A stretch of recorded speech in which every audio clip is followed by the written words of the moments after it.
folks, Rick here, and I'm back with another video. I'm here to give you guys a quick update about the channel and go into some new phones that will be coming out in June and July that I'm really excited about. So without further ado, let's get into it. So real quick, I haven't really been making videos in the past month or so because after the Galaxy S7 and the S7 Edge came out, I really didn't see a phone out there that I felt was worthy of a review, and I thought like it's something that I want. I only review products that I would actually use in my house, or products that I would actually use in my personal life. So if I don't like it, I'm not going to pick it up just to make a video. So I just wanted to get that out there. The only phone that came out that I thought I might pick up but then decided not to was the HTC 10, and it wound up being a fail for me. I really didn't like the design of the phone, and I don't like that it doesn't have two front-firing speakers, even though they're saying those speakers are louder than the existing boom sound that they have. I just don't like the setup.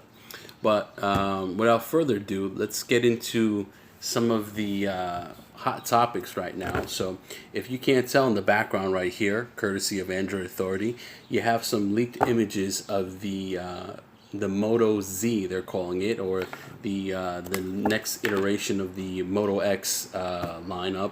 I think they're calling it the Moto Z. And if you can see right down here towards the bottom, I have a speaker grill, which really I don't like the placement of that, but that's something for you guys to decide if you like it or if you don't like it. And it does have these like smart tab where you could actually attach different modules to it. These are some cases right here that they're showing you that you could attach to it, which seems to be pretty cool. You could have a metal design to it. Let me try to go into another picture here. Let's see, what do we have here? We have, there we go, from GSM Arena. We have the same picture. So this is one with the leather back on there of the upcoming Moto Z. I'm really excited about this phone. It's supposed to be a beast of a phone. I'm not sure if I'm digging that really huge camera module on the back, but I'm waiting to purchase my next phone. It's either going to be between the Axon 7 or the ZTE Axon 7, the Motorola Z, or the Oneplus 3.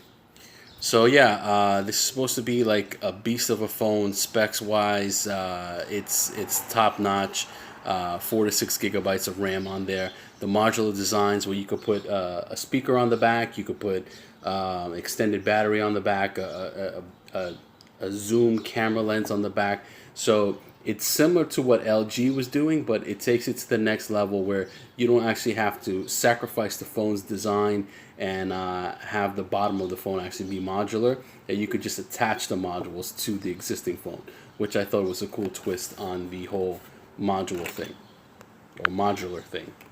Yeah. So let's go next into the OnePlus 3. So right here we have an image of the new OnePlus 3. So now it's very HTC-esque, if that's a word.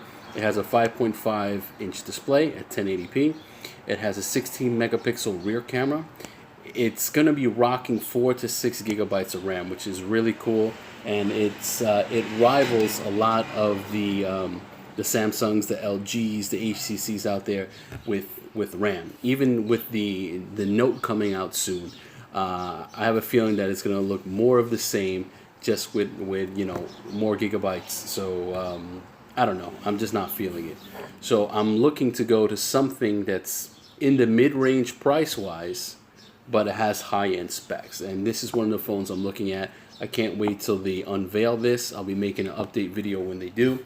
But yeah, it's got 6 gigabytes of RAM, a 3650 milliamp battery, in addition to having this boot charging that's supposed to charge your phone from like 0 to 100 in like 30 minutes, something crazy like that. And it's got a 1080p display, which is good. It's not the best, but it's good, and it helps with battery life and a huge battery. So I'm really curious to see how long battery life is going to be on that. It's going to have a dual SIM. It's going to include Gorilla Glass 4, Android Marshmallow 6.0.1.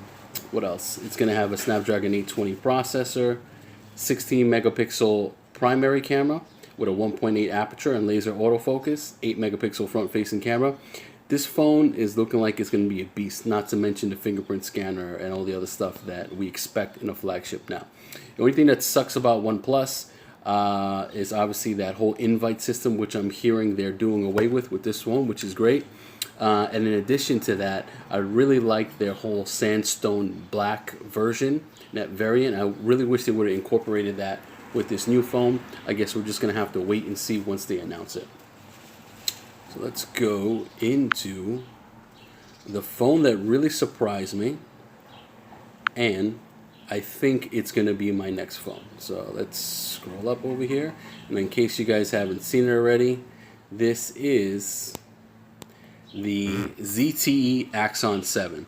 Now I'm seeing some of the initial quick unboxing reviews on this phone, and this phone is a beast. It has two independent front firing speakers. What else does this bad boy have? It has really cool audio modes where you could just like how you say okay Google, and you could talk to the phone. It'll turn up the volume, it'll skip the track, it'll stop it, and the Dolby speakers on this is just outstanding from what I've seen so far. What else? 20 megapixel camera, which is a Samsung lens, so we're gonna see how good this camera really is. And if it's rocking a Samsung camera, then I'm thinking this camera is gonna be a bit of a beast. The body's great. It comes in two designs: the gold, which they've really been trying to like push this gold variant as opposed to the silver. I actually like the silver variant a lot better. It has a dimple here for the fingerprint scanner, so you could determine the difference between the camera and the fingerprint sensor. A lot of times with people where they have the fingerprint sensor raised, they would touch the camera by accident and put a lot of fingerprints and smudges on it. So by doing this over here, it really eliminates that, and you can just feel around and know what you're touching without actually having to look at it. Over here off to the side, you have your 3.5mm headphone jack. You have dual SIM capability, and this phone is going to come to the States unlocked. So you'll have dual SIM, or you could do one SIM with a expandable memory. The starting memory on this will be 64 gigabytes, so that's cool. It has this Axon Passport 2.0 program for accidents and nicks and dents and stuff like that, similar to HTC. And like I said, I can't mention how the sound on this camera is just something that I think is really going to blow everyone away. I'm hearing that they're going to market this phone here in the US for $450. So if they do that, then this phone is just going to be a beast. So that's what we have coming up. I will definitely be purchasing one of these phones as soon as they launch, obviously. I'm looking at getting the Axon 7 as my first phone, my primary device. In addition to that, I'm really looking at Motorola, the Moto Z. And third and finally, because I really don't like OnePlus as a company, it just depends on how the Motorola Z comes out. If it's something that's ugly and horrible and I just don't like it, I might go with a OnePlus 3 as well.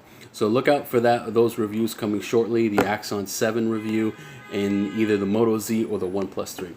If you guys have any questions, please leave it in the comment section below. Please give me a thumbs up on this video. It really helps out the channel, and I'll see you guys in the next one.